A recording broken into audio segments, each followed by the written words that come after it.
Welcome back. You alright, Gus? Yeah, no, sorry. Obviously, James is done for the night, so he's signed out and said goodbye, and no one said goodbye back. So I found that quite amusing. But yeah, Yes. see you, Oh, James. I kind of felt like I heard his headset hit the ground as well as he walked away from us. He was But very bad. that's okay.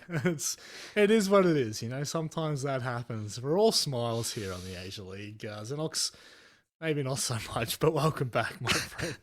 Yeah, it's good to be back. I enjoyed watching that last game of Siege. Now I'm looking forward bet to you- this, What, this what, next what was your game of favorite? Siege. What was your favorite part, Jake? Any moments stand out to you? I did enjoy the map veto process. I'm not gonna lie, that was Really? quite entertaining. I watched probably every single round and took good notes. Onigiri started slow and then he got better as the game went on. Did you Wow. did you notice when they spat the dummy? Was that something you noticed? Yeah, about? absolutely. Yeah, Threw yeah. the toys out of the crib. You know, the whole 9 yards. Yeah. To be fair, for a yeah, sim, I can see that. they did better than I thought. I'm not gonna lie. I had to go eat dinner, and I was like, oh, I better be quick. I better be quick with this because I don't know. This could be a quick game. I came back and I was like, oh, they're still going. So I was like, you know what? Good job, Hasib. Pleasantly surprised. Yeah, well pleasantly done. surprised. Look, I don't know if I have as much hope for Knock Knock coming up against Bleed. This matchup for me is probably. I mean, it's as far on the other end of the spectrum as you can almost get in this league. It's going to be a very difficult game. Guys, looking at this roster, there is one big difference coming into Stage 2. Obviously, you and Xenox got to cast at EWC and see this roster move in effect. But for those of you who aren't aware, Leader has stepped in. Ashfi has been removed from the roster or benched. I'm not entirely sure. I'm not going to start rumors there. How do you feel as though this iteration has gone? Well, Jake can correct me here, but I'm actually pretty sure we avoided casting Bleed at all at EWC. Oh, no way. So we've actually not game. seen them, or not at least not casted them directly. But Leader obviously has a wealth of international experience, played decently at EWC, and so too did Bleed. And I think if there's anyone that wants to knock me on my prediction that Fury are ever so slightly ahead, I think it would be fair to say that the EWC prediction probably does counter that because they looked quite good. Now, again, as I sort of highlighted before, the big potential turmoil that could bubble up again here for Bleed is the Turdster storyline. I'm led to believe that in between Stage 1 and EWC, he was dropped and then re-qualified for his spot. And I have never heard of that ever happening. And I've been doing Siege for like 5 years now. That is Don't crazy. give it away, Guz. Just redirect people to the Jake and Guz show. Fill them in there. Well, yeah, we All can- the information. Look, I'm not a shill like you. But I think I think they're a very good team. Again, if they have rocky moments or rocky starts or whatever led to him being dropped in the first place arises once more, how are you going to fix that in such a brutal stage with only one spot on the line? That's my only asterisk on this team at the moment. Jake, we need to reframe and rename you. I'm telling you right now, it's Jake the Shilvin idiot. It's what's going to happen from here on out. But we'll move on to Knock Knock. The roster, this is going to be a very big change. Now, as far as I'm aware, Zedux is not on the roster. I could be speaking out of tone there, but I think you are. I did get a chance to speak with Jittery, and he had told me that. Cedox is in. My apologies. Rattler is out because he's actually gone to the US of A, if you would believe Wait, that. is he playing for Dark Zero? Oh, you just never know. You just never know, mate. There have been funnier That's a storylines. big Stranger leak. things That's have a happened. big leak. That's a big leak. I don't know. That's your kind of leak. I'm telling you that much. But yeah, looking at this roster, I think one big thing that obviously sticks out is just the way in which Stage 1 kind of progressed. It was quite brutal, to be perfectly honest, but you know, a win against Hasib, their brothers in arms, if you will, and then an OT point against Jalita found them into playoffs, which then we got to see more of them, Xenox. However, it didn't go too well from there. So, you know, coming into this game, definitely the expectation is for Bleed to be indomitable. There is no two ways about it. And the map pick, I think it's really just a choice of Graveyard Guz. Yeah. Oh, wow. Oh. Wow. Okay. Well, we Where's almost saw Lair there. at? I wonder how telling this veto is in how much Bleed have boot camped this map. There is absolutely no chance you're taking big risks and leaving it that late unless you are prepared for the map.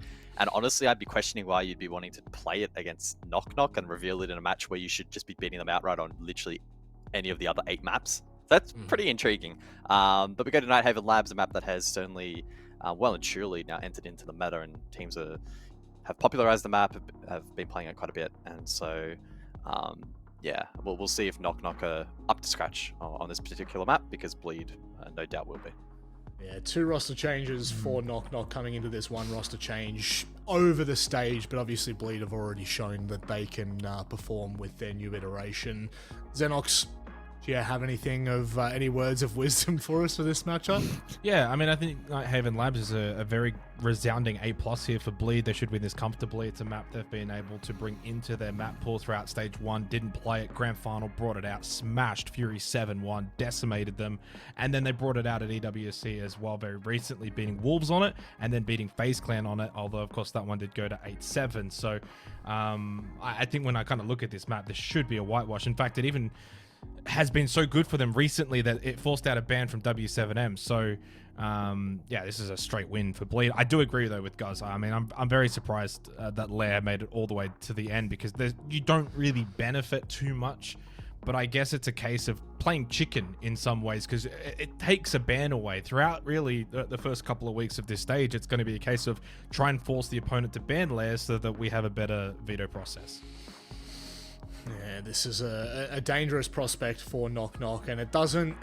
There are not too many discussion points in their camp heading into this one that we can really highlight, I guess, as an optimistic point of view. But I will correct myself. Before I said I spoke to Jittery, it was actually Envy who I spoke to.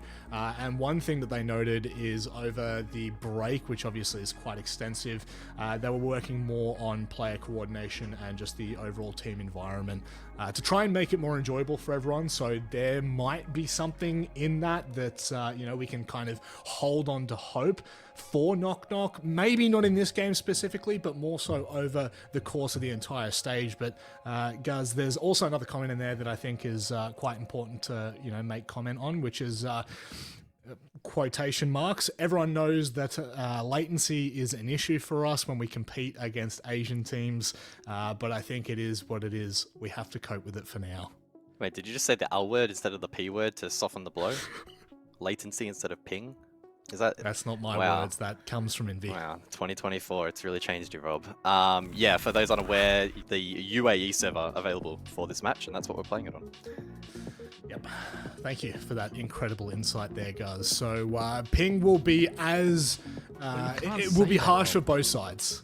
Sorry, latency will be as harsh on both sides of the spectrum here for these two teams. It's going to be a fight to the death, but when you look at the two rosters, when you look at the map pick, it is well and truly Bleed favoured through. And it is time for us to go to our incredible commentators. I'm hard throwing this incredibly well. Xenox and Guz.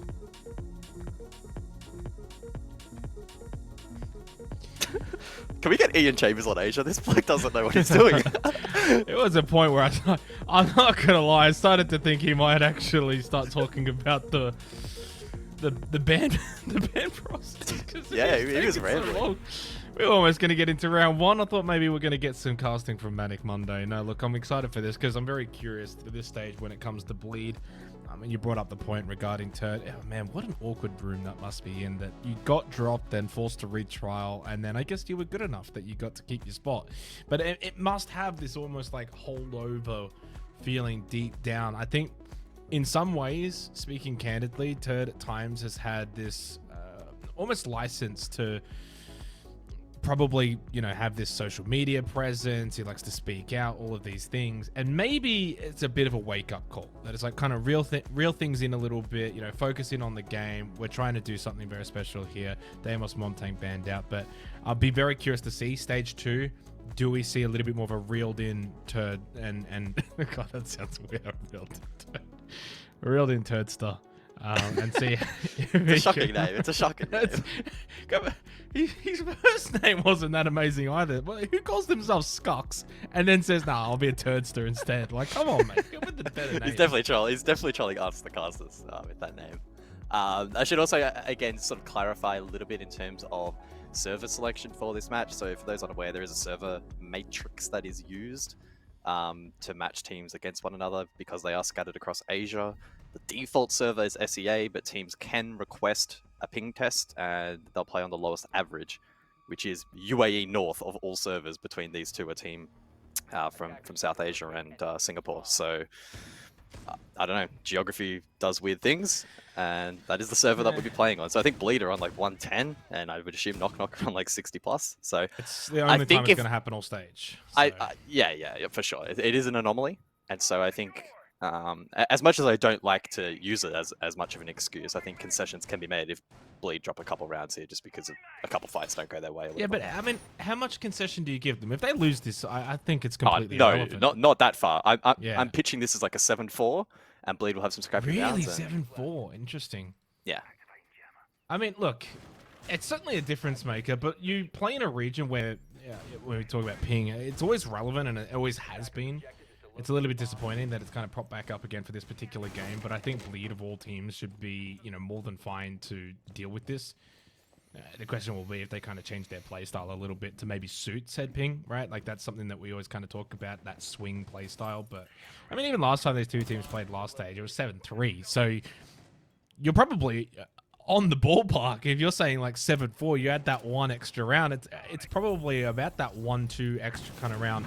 But I think on a map like this, Nighthaven Labs defense, we're going to know straight away early on because Bleed really, the quality that they have as a team on this map, they're very proficient at, should be almost like 6-0 territory. That is the gap between these two teams.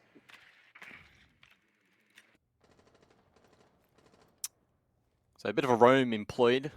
Leader warehouse, you have storage down lock and key as well, and third roaming cafeteria with Hover not too far behind in cargo. So just the single player on site currently from Bleed. Trying to force the attack into playing into the roam. Early Nitro doesn't find its mark. And Knock Knock are playing okay pressure at the moment. Uh-oh. And by finding Turd, that's a pretty good start. Time to retrial. It's too soon. You can't be saying that. Well, a good start for Knock Knock. Like you said, I mean, there's certainly a bit of that map pressure being put on.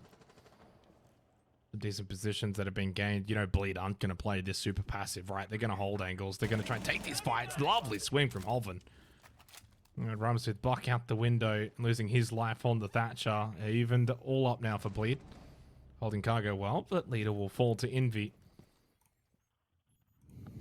Re-establishing the numerical advantage for Knock Knock. Not gonna lie, this is a strange round right now because Bleed just look incredibly passive. Yeah, we'll see how this one concludes. 50 seconds then on the clock. Exothermic going down from Jittery. And that's going to apply more pressure in towards this objective. Still a hold though, up above Hoven. SMG is good for one, and it's a 3v3. Hoven putting in the work early for Bleed. Putting them in a good position. From above though, it's Reaps coming in through storage, catches out Jittery. They didn't possibly think about the chance that Bleed would go for first floor retake. Able to get the vert position re-established.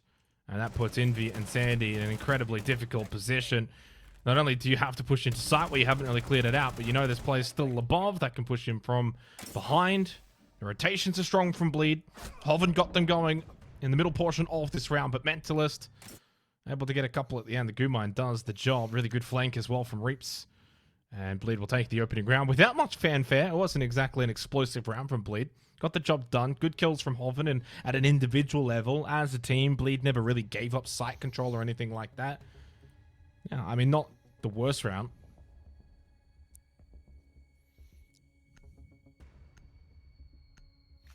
Yeah, I should comment on the bans as well. Monty, Deimos, Mirror, and Tubarao. The Monty or the Blitz has been rather potent tonight. I think Apex really starting to catch on to the rework shield meta. and starting to use that to great effect. Crit J on the Blitz in the first match of the evening, probably the best example of somebody who was able to get in and get a lot done. The Blitz persisting here into the final match of the evening, and we may well see that card activated at some point in time. The Deimos ban's an intriguing one from Knock Knock. I suppose it's probably to try and limit Bleed's ability to roam clear in the second half, although it will bolster their roam here for the first half.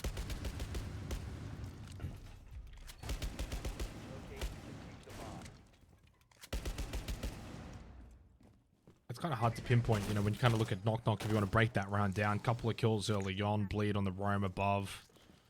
Playing basement labs, you don't really want to sit the 5 down below. Knock Knock got a couple of kills, but then as soon as it came time to actually hit site, formulate that plan of attack, they didn't really do a whole lot. No real utility usage. It was kind of just a push down, hope for the best, a lot of dry peeking. In the end, Bleed had good position. They were certainly in a superior position. So, basic. IT exterior jittery on the Maverick, as always. A staple when it comes to Nighthaven Labs. This angle right here is probably the most viewed angle that we get on this map over the course of the entire game. Yeah, I mean, it's key for a couple of objectives. I like this little combination they have going with Envy holding down that line. If Reaps oversteps his mark and falls into that LOS, oh, he'll probably die. Does get one with the Nitro, but as predicted, the trade lands. And so with the wall opened up and the Mav falling, it's not the worst of trades if the Ace is able to get to work elsewhere for the Conwall. It's just literally a 1-for-1, isn't it? The Bandit does his job in theory, kind of gets the kill onto the Maverick, but the wall gets opened up. So there is also the time factor, only 90 seconds. I think either side. And Zdux has left the chat. I said the chat, the game. In theory, also the chat. Yeah. That's going to make it way more difficult now, though. From 4-4 to 3-4. Haven't really got any real garage control. Yellow ping intel. Turd could swing if he wants to, but he has to be mindful of the fact that with main breach open, it's going to be a lot harder to go for that sort of swing. Envy, noise made because of the barbed wire. Mine stepped on. That's a lovely angle. Turd just got absolutely... Well, actually, they 1-for-1'd. Yeah, I mean, ping things, isn't it? What were you going to say? Finish your sentence. You're going to say you got slammed, didn't you? Well, I was going to say, yeah, he got slammed. And in theory, he did, but he also did some slamming back.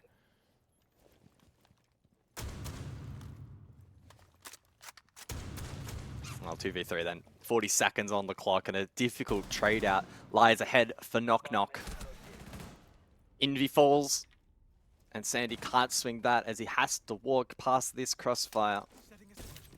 Unfortunate disconnect for Knock Knock. A round that was looking promising, stripped away, and Bleed don't put a foot wrong. Yeah, I mean, the promising aspects, though, I think when it comes to that round for Knock Knock is the way in which they were able to kind of play around IT. They get the breach opened up, some good Maverick tricking. I like Envy on the rappel as well. On the Buck, they get the 1-for-1 trade with Reaps, so you deal with the Bandit, but you do lose the Maverick. They were starting to try and get a little bit of, garage control as well. And then it was at about that time then we see Zdux get, disconnected. So from 4-4 to 3-4, just as they're trying to get a bit of that map control, map pressure. So, yeah, I agree. I think it was certainly promising. Ultimately, the biggest challenge was always going to be then hitting site.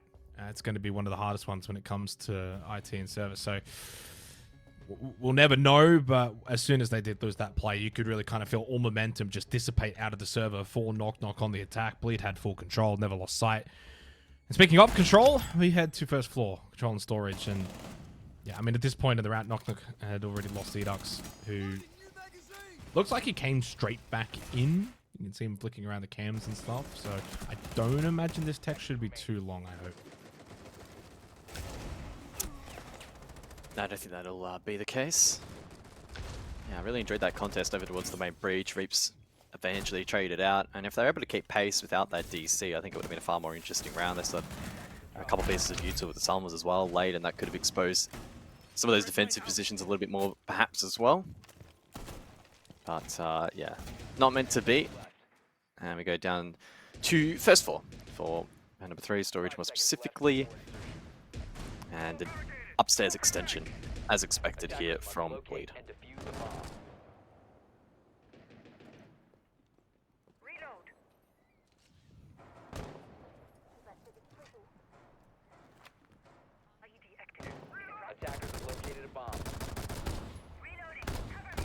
do wonder if at any kind of stage of this opening half with Bleed are going to go super aggressive. You know, spawn peeking, jump outs, run outs. So far, they look like they're keeping it pretty in check. It can always be that little disrespect element that certainly can come through. You are the top dog. You are the team that made it to the major off the back of Stage 1 Grand Final. Went to EWC. Kings of the region, essentially. You can always have that kind of ego that peaks out. First floor, of course, though, you still want to get top floor control. IT breach, super, super important. They do so pretty quickly here, Knock Knock. Third, same angle. In command, watching garage, top rafter. Again, going to be a very focal point here in this round. Oh.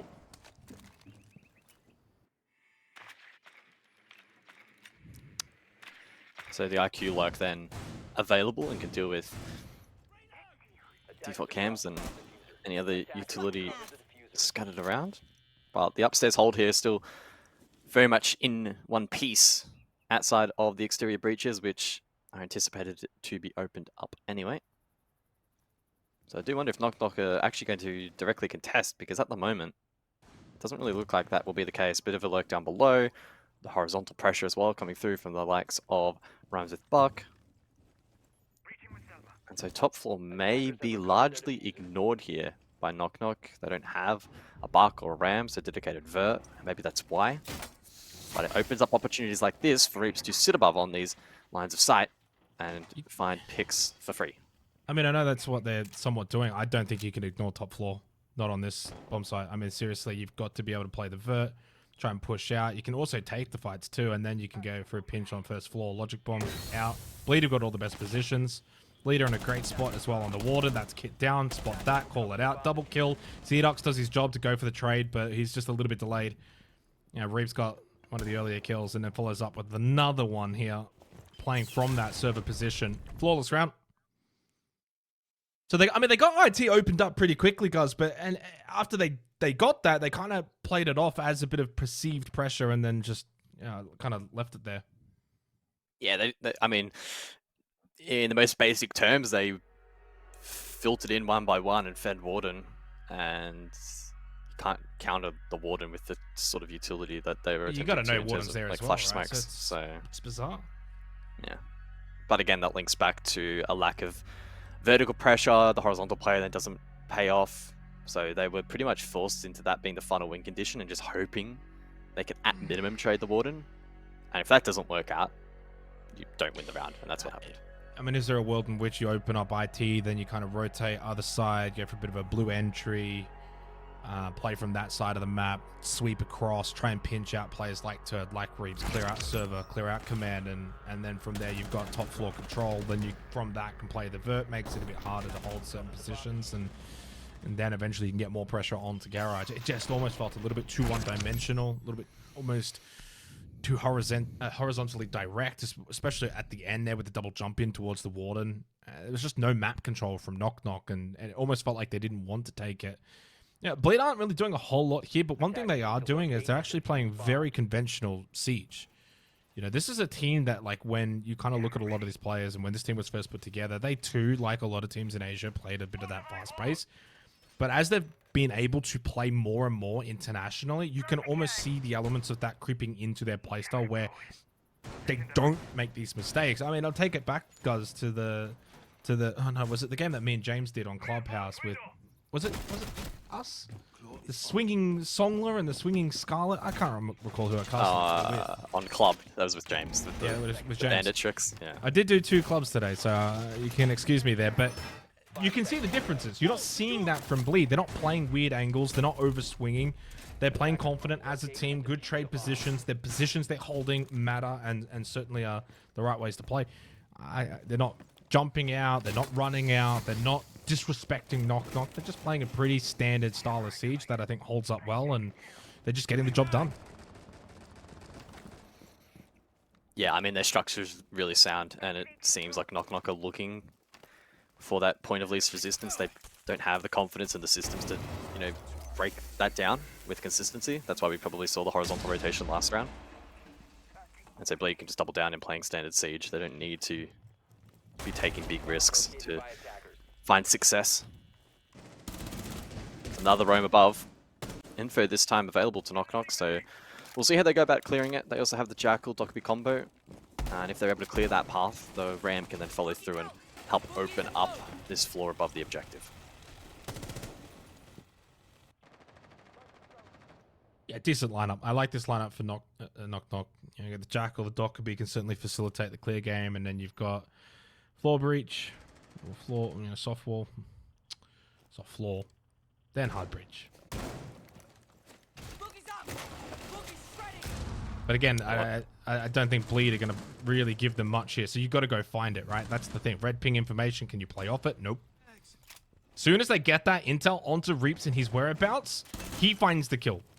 You've got to play an outside window. You can play together. You can go for a pinch. Instead, it was a solo push from Sandy on the Jackal, feeling like he could do it himself. You had Zedux just outside. Now Zedux goes for the bolt in. That's really unfortunate timing for Reaps, because he held that even just 1 second longer, Guz, and he gets a kill. Yeah, a little bit of pressure there with the flash, which I think may have pushed him off that angle. And so some slightly better synchronization there from Knock Knock. Clear that third above. They have that pre-established vert now to play off, but they haven't nice fully kill. cleared it just yet. Hoven does fall though, but it's turd up above. He could be the one to flip the round back. Yeah, hasn't moved. Doesn't need to. Not a lot of time. Knock Knock still need to get to sight. Turd can kind of just hold this, and even if no one walks into his line of sight, he'll eventually play a rotate game. He does actually lose his life, and that was Jittery denied, who was getting the plant down. There was not a lot of time remaining. So that is a huge change in the round. Even though Turd lost his life, 2 versus 3, Kit in a bad spot, not a lot of time left. Rhymes with Buck though, gets a huge critical kill onto Mentalist. Now they know Leader by himself in towards Garage. He does win the 1v1 against Zedux.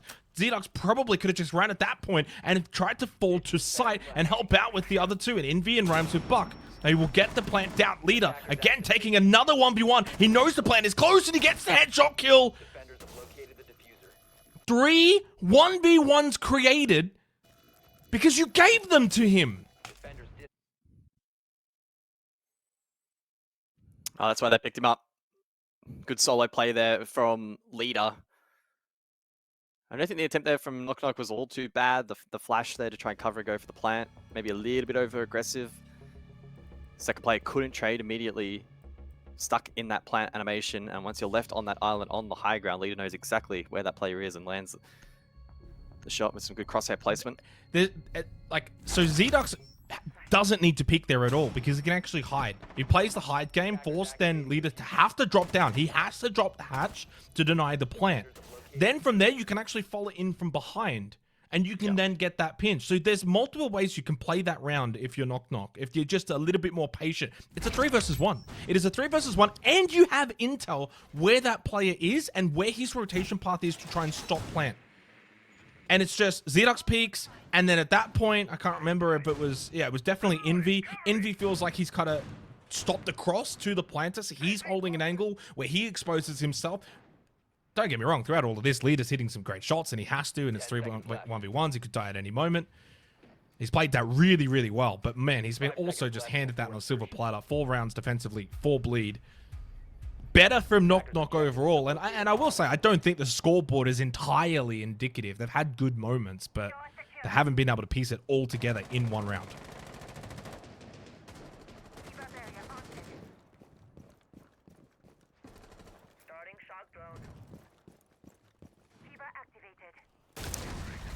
Oh, that Nitro was incredibly close to finding multiple members of this attacking lineup. Doesn't quite land though. Sandy took a chunk of damage from the Nitro and then took a couple taps from his teammate alongside, so now 24 HP. Double hard breach though in play for Knock Knock. The hard breach game so far has been pretty solid. Not too many qualms in that regard. Better in play though this time.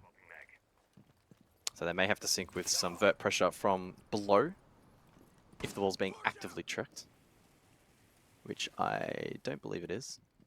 In fact, Reaps is in electrical, so peeking that angle and really has no interest in contesting the breach, but with the Mav in play anyway, that's good decision making from Knock Knock, and once again they'll just hold down the line and ensure that nobody from Bleed over aggresses.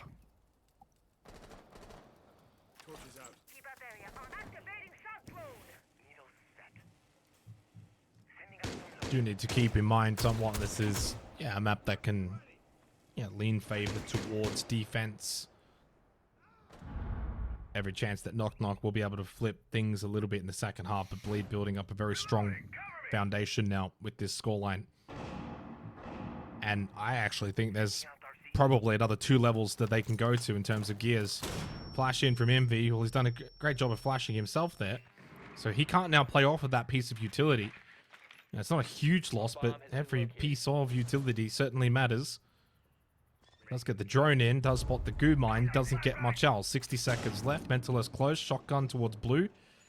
Prepared for a potential flash push in. And Zedux has made his way at least towards Rafters, so starting to get a little bit more control closer to site. Yeah, 3 summers in the pocket. Mute Jammer, though, juggled by Hoven. Right on cue. Absolutely perfectly times the juggle.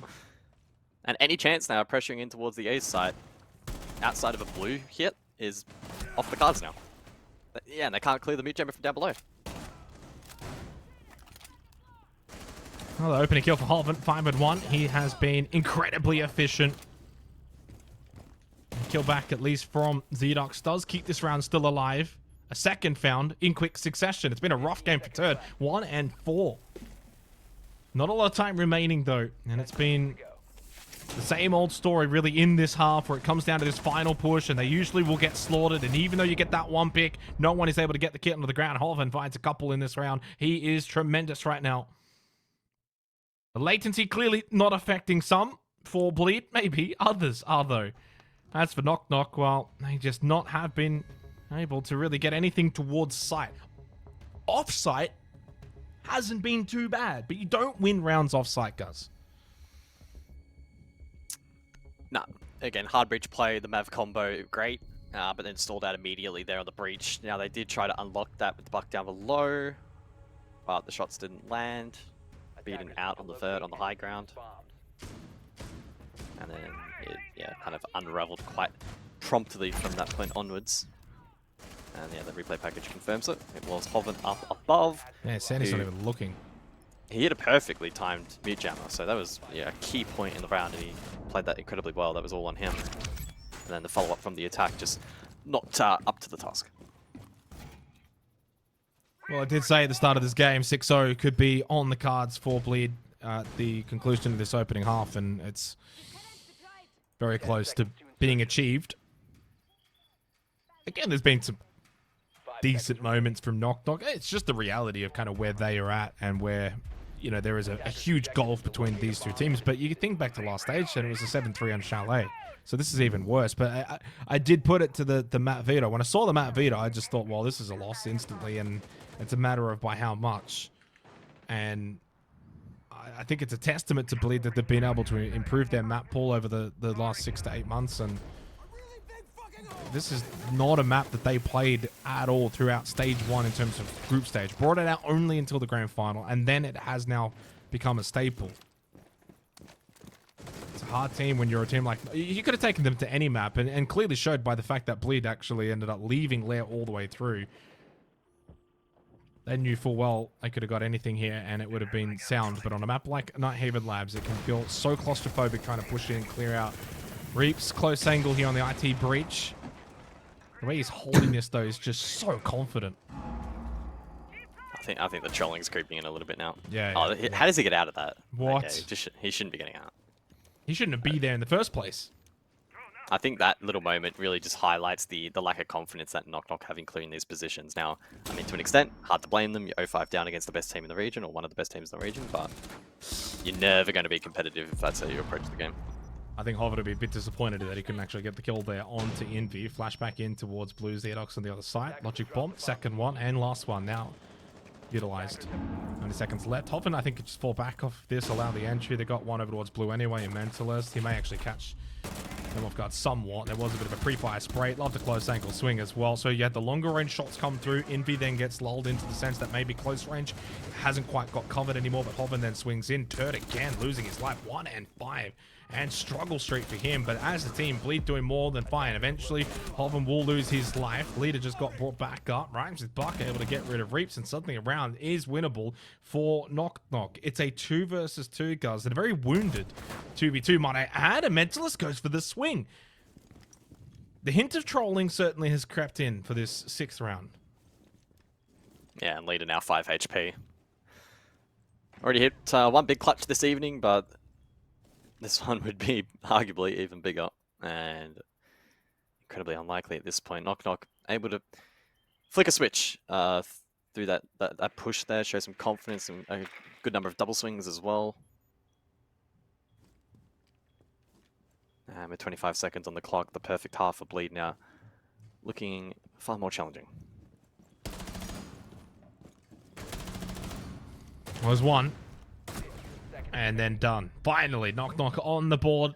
They will get one attacking round in the half against Bleed. And look, honestly, it's definitely deserved. Without a shadow of a doubt, you can certainly say that, you know, elements of Troll creeping in, Troll gameplay from Bleed, Reaps over towards IT Breach. Mentalist at the end through Blue doesn't need to swing outside. There's only like 55 seconds left. You still got good numbers. You can fall back, play sight. But deserved. I think Knock Knock did enough in that half to at least get 1 to 2 rounds. They get one. And honestly, Nighthaven Labs is the kind of, you know, map that one it could be enough. But not in this matchup. Not in this matchup, not with these two teams. Straight to basement.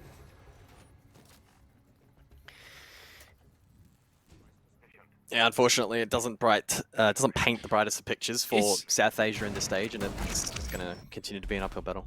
Is this the biggest gulf in? I mean, in honestly any regional league between the top team and the bottom team? It very well could be.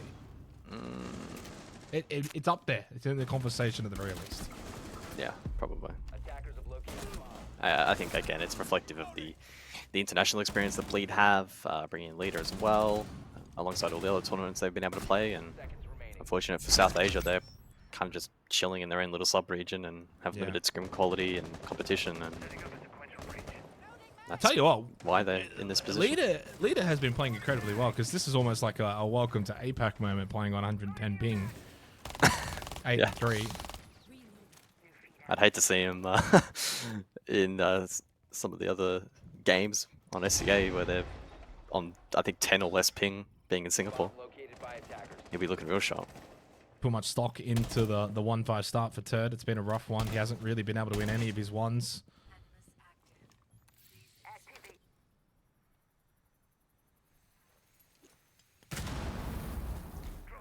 Take that as a no comment. I don't know if you've just completely trolled Sorry, me. did you pose a question? Oh, well, I certainly did. Yeah, I asked you, do you put any stock into the start that Turd has had going 1-5? Sorry, it was a bit long-winded. I lost you by the end of it. No. In a match this one-sided, anybody can get away with having suboptimal stats. As long as you're dominating the match, it really doesn't matter. Yep. I only start to get concerned if we're towards like the tail end of the season or early playoffs and it's close matches and he's struggling. That's when I start to raise the red flag a bit. But in a result like this in isolation, it's almost irrelevant. Swapping mags. The pacing here set really by Knock Knock not wanting to take this early fight, but then there's the slow crab swing from Jittery. Sandy does at least get one on to Leader to rectify the poor start to the round here for Knock Knock on the defense. Oh, Holven will sit down Envy. A low HP Sandy with Rhymes with Buck. Still alive as a duo. Drop down for Bleed. Very successful one. There is Turd finding a crucial kill for himself.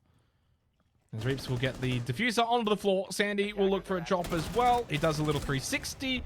He gets a nice kill onto Turd. It's that kind of night if you Turd. It's just unfortunately wrong place. And he gets 360'd on the hatch drop, but Bleed win the round and they go up 6-1. I don't think he can blame Ping on that one. That was just, he just got styled on. But again, actually validates my previous point, right? He can get shit on, and it just has zero impact in the round, and it's having little impact in the match. Yeah. A testament to the rest of the Bleed roster. They've stepped up tonight.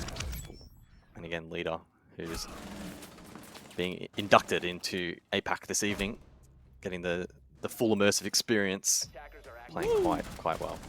I've got to say, there's a nice goal. There's a nice goal. I think for Bleed, one thing that I've always been incredibly impressive is just their ability to dominate locally. It's like very easy to have this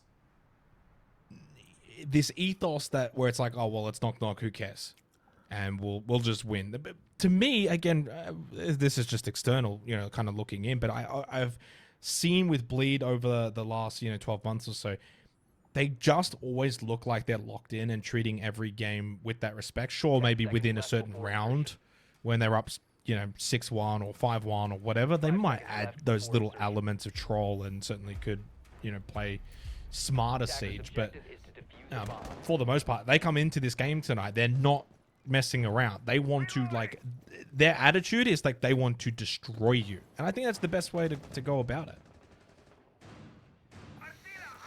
Yeah, it's a ruthless league. There's no point really taking the foot off the pedal for what is a rather short regular season and then into playoffs. It's best to just take every match as it comes and treat every opponent with respect, which for the vast majority of this match Bleed have done, which is commendable. And now it's all about just wrapping a bow on it and ending this cleanly. Top floor attack round 8. Envy, though, able to get the first pick. Trade though, onto Sandy. So that's the Azami off the board and no more keeper barriers to be placed for the remainder of the round. It's probably what I would like to see from Knock Knock, and it's just a case of keeping these rounds a little bit more honest. You can't be losing rounds flawlessly, 5-1s, all these kind of things. It's, can you get these trades? Okay, you lose one, can you gain one back? And you kind of keep it scrappy.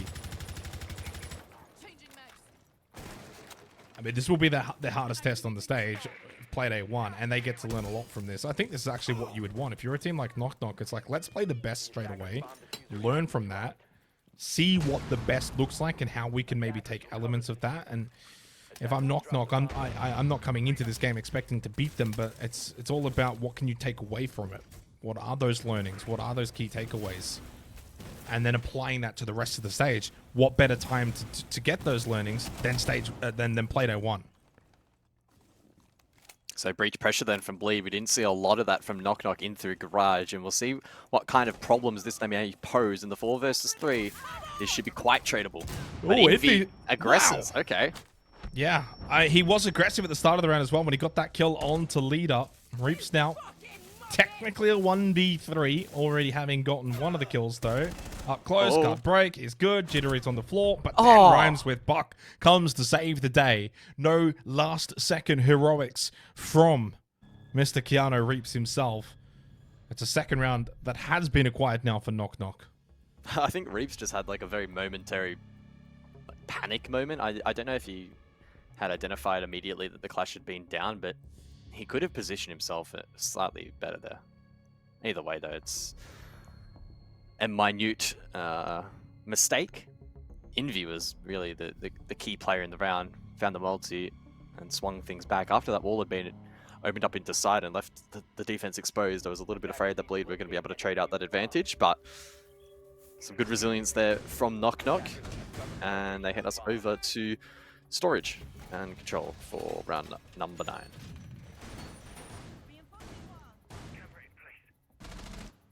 Yeah, as I said earlier, they got 3 rounds last stage against Bleed. 2 rounds here on defense. Labs certainly could get another 1 or 2. Would then bode well for your prediction of like that kind of 7-4 scoreline, which in the end would actually, I think, be a pretty decent result for Knock Knock. 10 seconds left.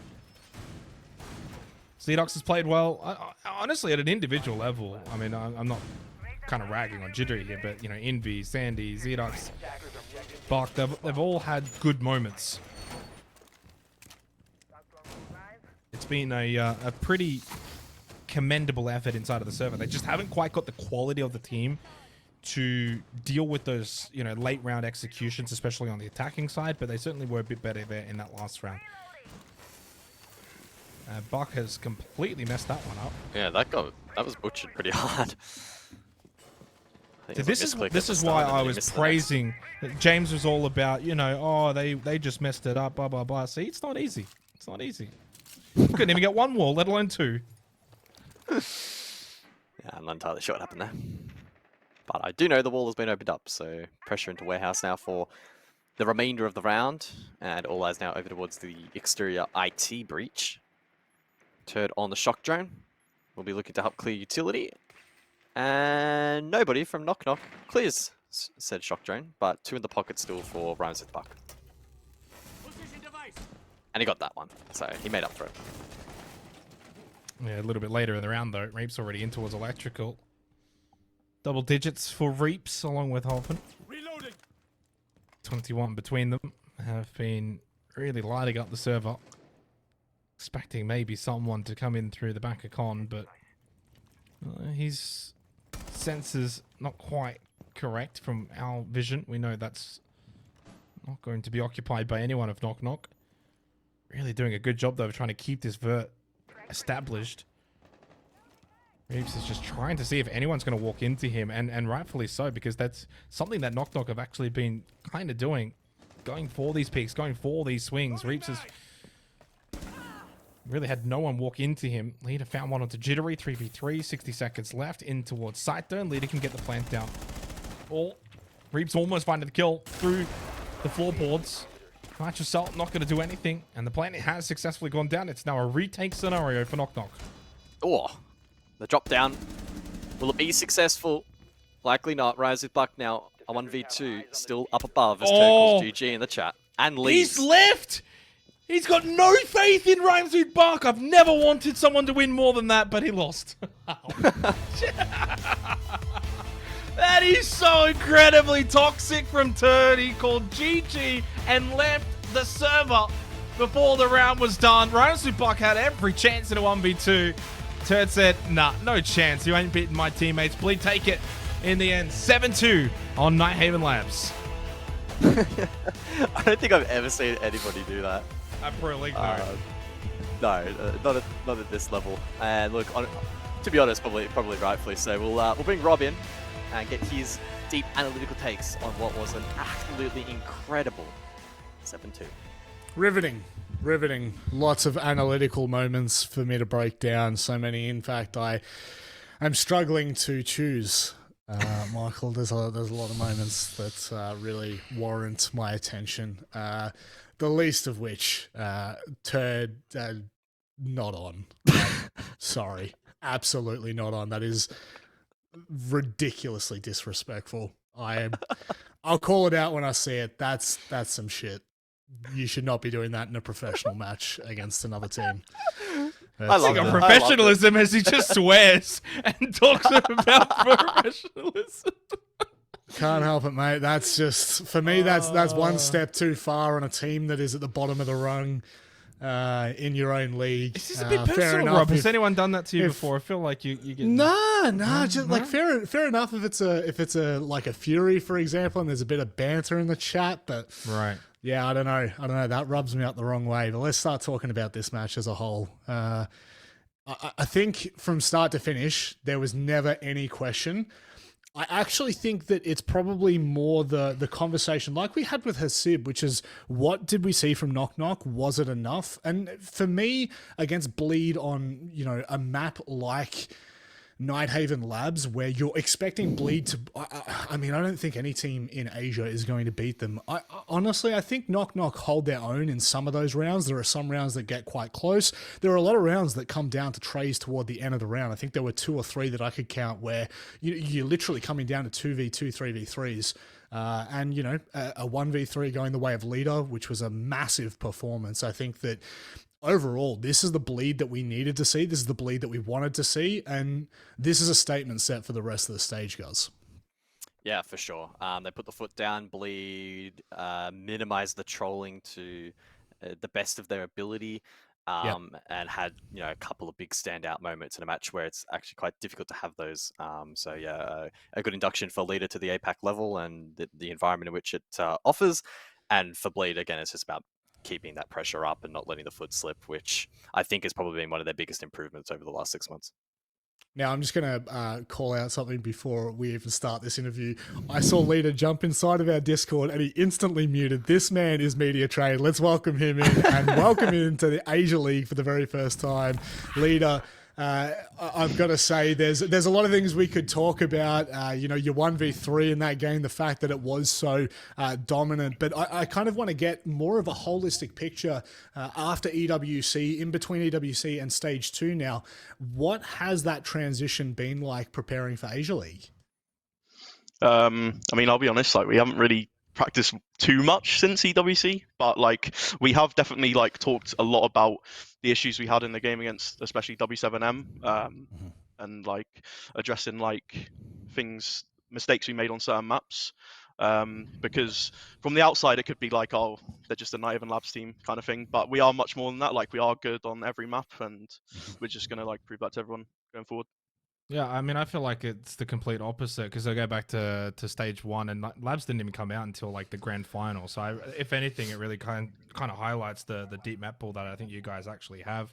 I think coming into this stage though, what's the thought process when it comes to the fact that once again it's going to be that slog, and you guys are aware that the fact that you got Fury that have been boot camping, they've been doing everything that they possibly can to kind of rectify that loss in the grand final last stage. Is it just about trying to keep it 1 week at a time, or you're looking big picture here in the way that you guys want to play, and then how that can then be utilized at say a major, for example, and the way that your style of play is? Yeah, like I mean, the way we see the league right now is like we think no matter what, we can definitely qualify to playoffs. So it's about like just steady improvements during the league, the first few games, and then when it comes to playoffs, like that's obviously the important games that mean something to qualify to the major, and we just want to be ready for that. I'll take the discussion back very briefly to the maps. Lair almost making it through. Obviously, not exposing your strats too much. What are your, I guess, overarching thoughts on the map? I mean, we've seen Fnatic and ITB go at it. Big, large map and a lot of opportunities. Are you guys very much prepared and ready to play it? Yeah, definitely. Like we all love the map. Obviously, as you saw, like we were ready to play it today. They didn't want to, so I mean, like we think we're going to be the best on the map, like any map that comes out to this region, because we just feel like we have the best players to learn a new map quickly. So yeah, we're ready to play it. Speaking on your integration into the roster, it's not something that obviously I saw coming. A performer like yourself coming to the Asia League and to be on a roster like Bliss, Bliss Bleed. See, there goes my mind again. It's starting to get late in the morning. I do want to know a little bit as to the decision for you to come and join Bleed and to integrate into this roster. It's obviously quite a significant move and a big adjustment. Where did this come about?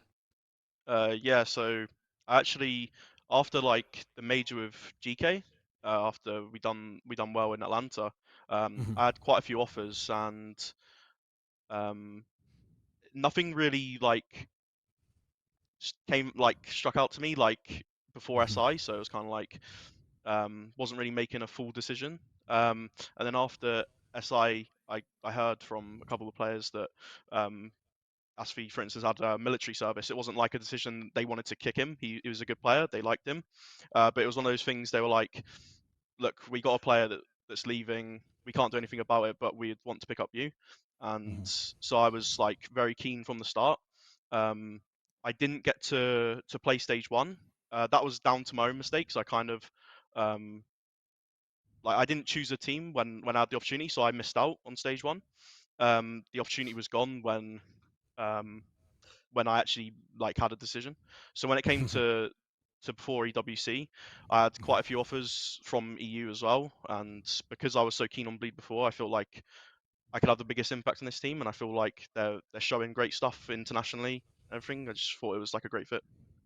Well, I think I won't speak on behalf of all of us, but I'll definitely speak on behalf of myself. I think that it's looking like it's a really good fit for you and the rest of the roster. So I'm excited to see what you guys will concoct over the rest of the stage. I'd love to sit here and continue to ask you questions, but quite frankly, it's 1:40 in the morning, and I think everyone wants to go to bed. So instead of doing that, we'll wrap this one up, and I'll leave you with the last comment. Do you have anything you'd like to say before we let you go? I just want to say thanks to the supporters, like everyone, especially like everyone in Asia has been like so nice. It's like I'm not used to it, like everyone's so toxic in EU, you know, the typical how it is over there. So yeah, it's just nice to be like welcome to a new region. Everyone's so nice, and yeah, thanks to the fans as well. Thanks you guys for casting and doing a good job on the desk as well. Thanks, mate. Yeah, I don't know about these boys. No worries. I'll make sure. Don't worry. It's He's already okay. said it, Rob. Leader. No, he hasn't. He actually takes it back. He just sent me a DM. Leader sent a DM. Cool. Leader, obviously, I'm sure we'll chat to you at a later point in the stage. But thank you very much, mate. Enjoy. All right. See you, mate. Cheers. Thank you, guys.